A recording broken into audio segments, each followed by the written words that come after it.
नमस्ते। संभाग स्तरीय आरोग्य मेले के अंदर आपका स्वागत है।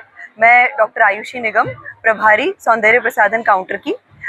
जनरली आप अभी देखते हैं कि बच्चों में, युवाओं में, महिलाओं में, पुरुषों के अंदर भी सौंदर्य और त्वचा को लेकर के आजकल बहुत ज़्यादा क्रेज़ है। सब लोग सुंदर दिखना चाहते हैं और जो सोशल मीडिया का क्रेज़ दिख रहा है उसके अंदर सबको ऐसा लगता है कि हम ही सबसे अच्छे दिखाई दें। तो उसके लिए आयुर्वेद में कई सालों पहले से ये बताया गया है, बहुत सारी जड़ी बूटियाँ हैं जो आपकी बॉडी के अंदर नेचुरल ग्लो को बढ़ाती है। इसके लिए आप पूरा प्रॉपर प्रोसीजर बताया गया है, क्लींजिंग, टोनिंग, मसाज और अलग अलग पैक्स का, जो आपके पिगमेंटेशन को, जो आपके डार्क सर्कल्स होते हैं, आपके होठों के चारों तरफ जो झाइयाँ पड़ जाती है, उनकी चिकित्सा इसके अंदर बताई गई है। इसके अंदर हम लोग जनरली किचन के अंदर जो प्रयोग में आने वाली चीज़ें हैं उनको ज़्यादातर यूज़ करते हैं, क्योंकि वो घर में आपको लिए ईजीली अवेलेबल हो जाती है। जैसे आपकी हो गई हल्दी, खीरा, केला, पपीता, इन चीज़ों को आप फेस क्लीनिंग के अंदर मसाज के लिए प्रयोग में ले सकते हैं। और अगर वीक में 2 से 3 बार भी आप इनको प्रयोग में लेते हैं तो आपके चेहरे के ऊपर ग्लो बढ़ता है।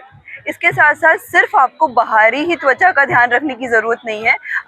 जो ग्लो, स्किन का जो ग्लो रहता है या जो बाल जिस तरीके के होते हैं, वो आप अंदर से शरीर के अंदर क्या खाते हैं, कैसी नींद रहते हैं, कैसी लाइफस्टाइल फॉलो करते हैं, उसके ऊपर बहुत डिपेंड करता है।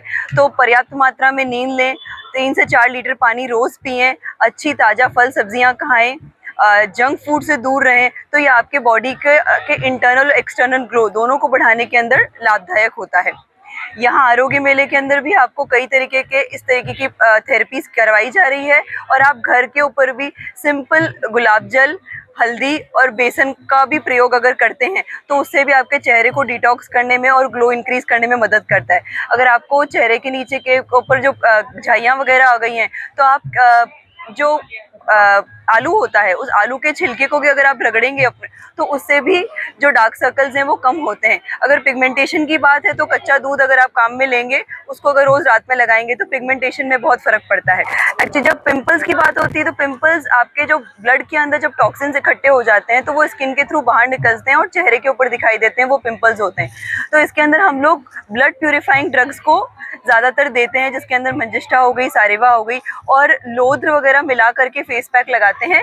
साथ में जलोका उपचरण भी करवाते हैं, जिससे पिंपल्स जो से निजात मिलती है। देखो, युवाओं के अंदर ये ज़्यादातर तब होता है जब इनके अंदर हार्मोनल चेंजेस होते हैं। जब ये लोग बच्चों से किशोरावस्था के अंदर जाते हैं तो जनरली मेल्स और फीमेल्स के अंदर हार्मोनल चेंजेस होते हैं।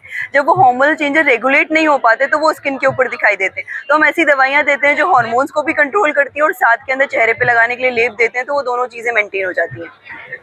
सबसे बड़ी बात है, अगर आप अपनी दिनचर्या को फॉलो करेंगे, सुबह टाइम पे उठेंगे, दिन भर 3 से 4 लीटर पानी पिएंगे, पर्याप्त मात्रा में नींद लेंगे, टाइम टू टाइम खाना खाएंगे, तो आपको कम से कम दवाइयाँ लेनी पड़ेगी और बॉडी का ग्लो मेंटेन रहेगा।